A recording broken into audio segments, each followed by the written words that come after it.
Hello everybody and welcome back to my channel, or if you're new here, hi, my name is Anna, and June has started, which means that we are going to talk about all of the books I read in the month of May and my June TBR. And I also know that I say this in every single video, but where has May gone? Like, I cannot fathom that we are halfway through 2026. Like, I generally, I know I say this, and we all say this every single time a month ends. We just don't really know why the time is flying by so fast, but I really do mean it, because what do you mean I'm halfway through 2026? Like, I don't even remember living in May. Like, I don't know what I did in May. I don't know how time just went by. I'm bamboozled. I'm just bamboozled. I don't understand how we're halfway through the year. It's scary. Honestly, it's just very, very scary, because I have not done anything, remotely interesting in 2026, which is so sad. I still do have, another half of the year. So even if you haven't done anything or reached any of your goals, we still have 6 months to do so. But it's scary to see just how fast 2026 is going by. And although I don't really remember what the heck I did in the month of May, I do remember reading 2 books. And the first one was Empire of Silence by Christopher Rucchio. I don't know how to pronounce his name.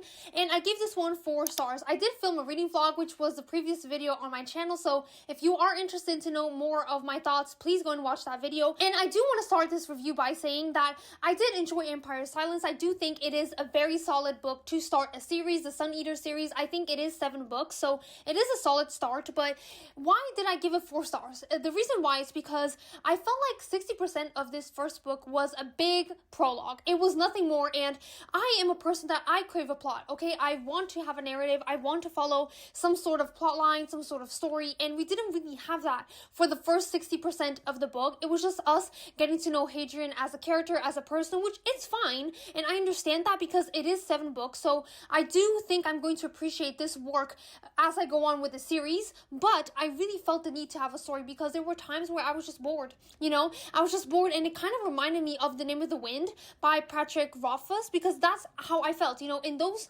2 books, we just follow Quoth's life, nothing really happens. You don't have a storyline except his life, and I was bored, throughout those entire books. And I felt the same way with Empire of Silence, because there were a lot of instances where Hadrian was telling us what happened to him and his relationship with his parents and all that kind of stuff, and that was interesting. I did find his relationship with his parents interesting, because in this world, or in this universe, if you are a part of a noble house like Hadrian is, he's a part of a very old family, they actually don't conceive children in the natural way. They literally incubate them, and they choose the genes that child is going to have, which is insane. So they just kind of picked what would be best for Hadrian. And just hold on, my dog wants to leave the room, of course. Like, this always happens when I'm filming. Just hold on, okay, go on. Go and see the sun. Okay, now he's out of the room. Okay, so I know where I was. And they literally chose, for him to just be as perfect as he could be.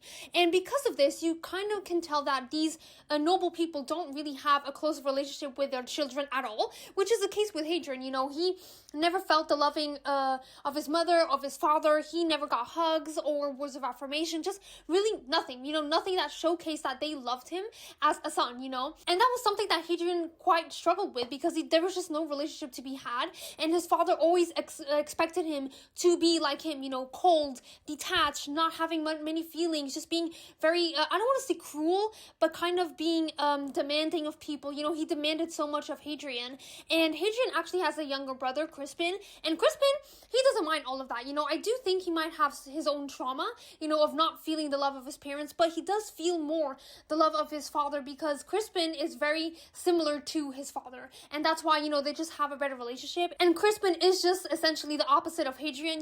He is very impulsive. He doesn't understand the concept of, how do I say this? He doesn't really understand how to treat people with dignity, because he is a noble. So he's just like, I can treat people however I want to. They're all below me. I don't really care about them. I don't even think, and I don't take into account how those people are going to feel if I do this or that. He is also kind of a violent man, because they do enjoy the sport of the Colosseum. It's very inspired by the Romans. Obviously, you do have gladiators, and Crispin enjoys fighting there. He enjoys watching the fights, and Hadrian, he's not like that at all. You can kind of tell that. I don't want to say Hadrian is a very kind person. Like, he is kind, but he's also, you know, not extremely kind, you know, like, he's kind, he does have compassion and empathy, but he also understands that sometimes you do have to make hard choices and be a little bit harsh with people in order to get stuff done.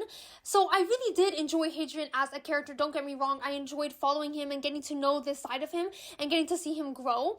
But it was just boring at times, you know, because it was just kind of like, okay, like, I like you, but I don't like you enough to know every single detail of your life and everything that you've been thinking, you know? So only after the 60% mark did we really get a narrative, which is, in this world, you have the Killian, I don't know. I still don't know how to pronounce this alien name, but this alien species, you know, they have been at war for 400 years because the humans, we literally conquered most of the universe and we formed an empire in that universe. But you do have some races that live outside of our empire, and of course we don't like them, okay? We don't like them, and this alien species is one of them that live outside of our solar system and the empire that we humans have created in this world. And we are at war with them for 400 years. We don't even really understand them that much. And Hadrian, he has always been curious because he would love to become a scholar one day. Unfortunately, I don't think that's going to be a path for him. I do hope he can get there one day, but I don't know if that's going to be, you know, a possibility for him or if he's ever going to become one. But he has always been curious about this alien species, and of course some stuff is going to go down. I'm not going to say too much, but I did enjoy, you know, the last 60% of this book, and I am excited for book 2. But because of how long it took to get to this point, that's why I'm giving it a 4-star. And then I read my favorite book of 2026, which was The Daughter of the Forest by Julia Merlier. Of course, this is a 5-star book.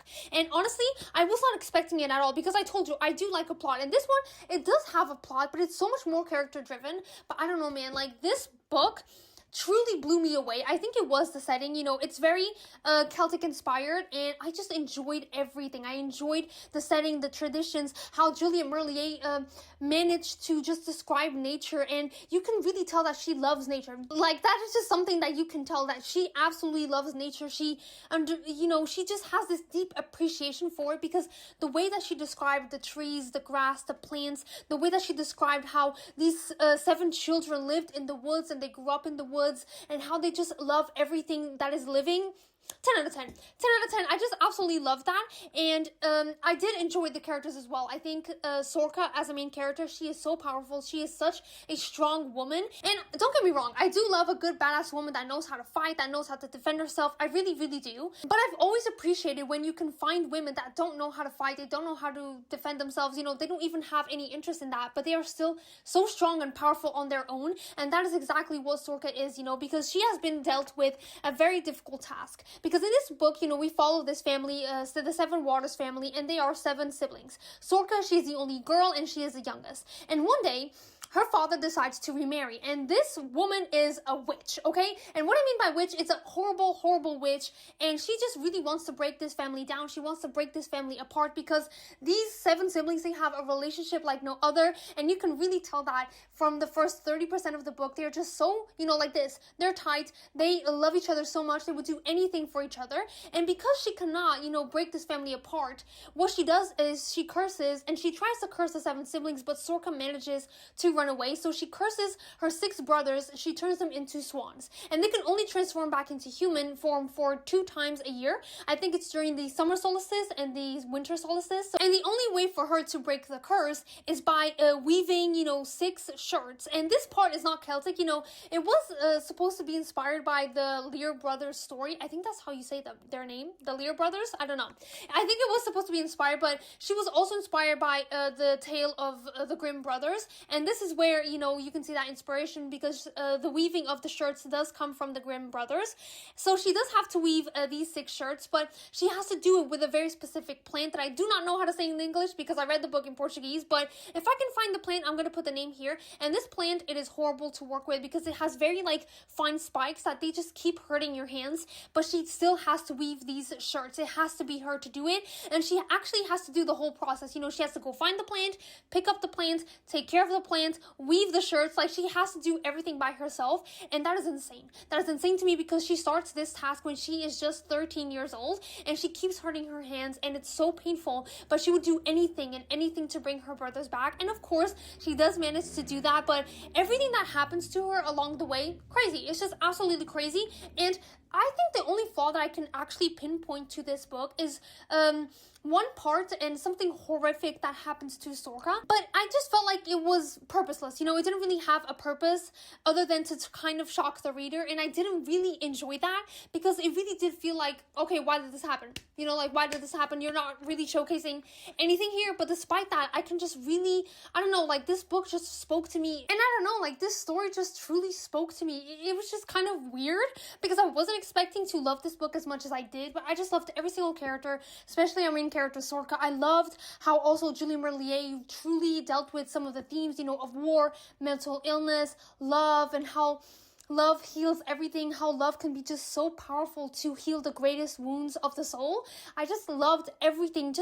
It's just her writing, you know. I think it really is her writing. You can tell that she spends, and I don't know how long she spends writing this book, but you can tell that she at least tried to write this book as carefully as possible because her choice of words and just how soft her writing is and how, you know, it's not even elaborate or the prose is not something out of this world. It really isn't. It was just how soft and how careful she chose to deal with some themes and to have certain discussions. That is something that I haven't seen quite in a while from an author, and I just absolutely loved this book. 5 out of 5 stars. I would highly recommend you read this book if you have never read it, if you've never heard of it. If you do like Celtic mythology, please, I beg you to try and read this book because it's just amazing. I absolutely loved it. And of course, I will be reading the sequel. Now, I do want to say, Seven Waters, it is a trilogy, but it's not really a trilogy. And what I mean by that is, you know, this first installment, it has these characters, but the second book, we're going to follow Sorka's children. So it's not really, you know, a trilogy, a direct continuation. It's more generational. So I'm assuming the third book is going to be with a different set of characters as well. So I don't really know how I feel about that because generally when I read books that don't have these characters, you know, the same characters, I don't tend to like them, especially if they are, you know, with their children or whatever. But I am optimistic because her writing was just amazing and I don't think that she can ruin, you know, this trilogy for me. And now let us talk about all of the books that I want to read in the month of June. And I've actually started The Bonesmith by Nikki Pau Preto. And I actually didn't even know she was half Portuguese, which is insane. She is half Canadian, half Portuguese. And this book, you know, it has always called out to me because I am, you know, I love gothic vibes. I love gothic vibes. I love dark vibes, you know, necromancy magic. I absolutely eat it up. I just love the look of this cover. And I just knew, you know, the vibes and the setting is going to be something that I would thoroughly enjoy. And I was not wrong. You know, I've started reading this. And actually, this book is very easy to read because I've read half of the book already, which is insane. I do have some qualms with the story though. I'm not going to lie, you know, it's not going to be a favorite or anything, but the setting is just top tier. And in this book, we follow Ren, and she is going to become a Valkyr. And what that means is, you know, in this world, the dead, they don't really stay dead.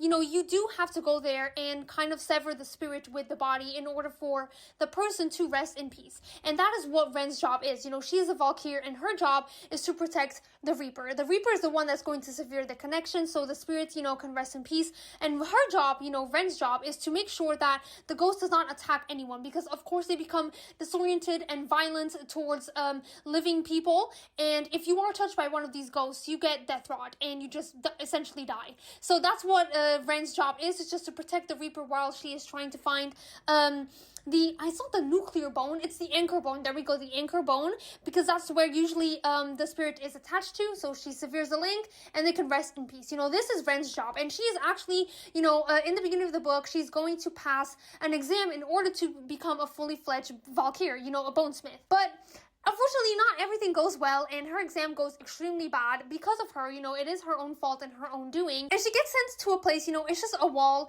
where they are essentially protecting the borderlands of her country. And nothing really happens there because of a very big event called the Breach. And in this breach, a big war, you know, started, and all of the ironsmiths were extinct. So these people, they can control iron, they can manipulate it, they have the best armors and weapons, all that kind of stuff, you know, even constructions, they have everything of of the best because obviously they can control iron. And these ironsmiths, they were all extinct because of this great war. And it is believed that the ironsmiths are bad people. They were horrible people. We shouldn't have given them power in the first place. But not everything is as it seems, because Ren, when she's at the wall, she is tasked to, protect the prince, because the prince of that kingdom, he goes there to just check if everything is going well at the wall, if, they're protecting it well. And he is the third son, so he's not really that important. He's not going to inherit anything. He's not even the spare child. So he's not, he's just not really important, but she is tasked to protect him while he is there. And they go outside to just walk around. And of course, the prince is kidnapped. And there ensues her mission to get back the prince. But she does have to pair up with somebody that she was not expecting to. And things just go from there. I don't want to say too much. And I think I've said already a lot. I didn't really say anything that was not in the synopsis. So don't worry, I didn't give any spoilers. But this is the context of the story. I do love the setting. The setting is top tier. It is so dark. It's so grim. I don't want to say disgusting, but we're talking about bones, about ghosts. I just love all of that. So I am excited, to finish this book. Even though I know it's not going to be a favorite, I'm still excited to finish this one. And then I do have a Portuguese author on my TBR, which is Ivo Pires with Morte à Primeira Vista. And in this book, honestly, I don't know too much about it. I do know that we have 9 POVs, which insane. It's literally insane. And we do have this one planet that is important because of this blue rock right here. Everyone wants this blue rock. They are at war. And the reason why I don't know too much about this, it's because this is kind of described as a weird book because it's science fiction, it's fantasy, you have a little bit of thriller elements to it. And because I've seen this book being described that way, I just don't really want to know too much about it because I just think it's going to be a lot more fun if I just discover, and read for myself and just discover everything as I'm reading. So I don't know too much about it, and I'm not really the biggest science fiction fan, but if it does have fantasy elements, I do think I'm going to tolerate it. But nonetheless, I am quite excited to start this one book. And this one might actually come as a shock to you because I am actually going to be reading a romance, which is Book Lovers by Emily Henry. And I do have the Portuguese version. I went, to my library. I saw it there and I picked it up. And honestly, I do want to try romance one more time. I tried it last year and it didn't really go well. I read Love Theoretically by Ali Hazelwood and I just didn't really enjoy it. It wasn't horrible. It wasn't a bad time or anything. In fact, I had a great time reading it because it was so funny at times how ridiculous she described the main lead. So it's not like I had a bad time or anything, but I do really want to see if there is some romance book that I might enjoy. A lot of people have enjoyed this. A lot of people rave about Emily Henry, and they actually say that this book, it's kind of a cute romance. I don't know if there's smut in it. I have no idea. And in this book, I also don't really know what we're dealing with. I think, you do have two. I think one is an editor and another one is a writer, and they do not like each other. That I know. I think they don't like each other at all. I'm not going to call them enemies, but they just don't like each other, they are just not into each other. And I think they go on a trip and they find each other there. And I think they also challenge themselves to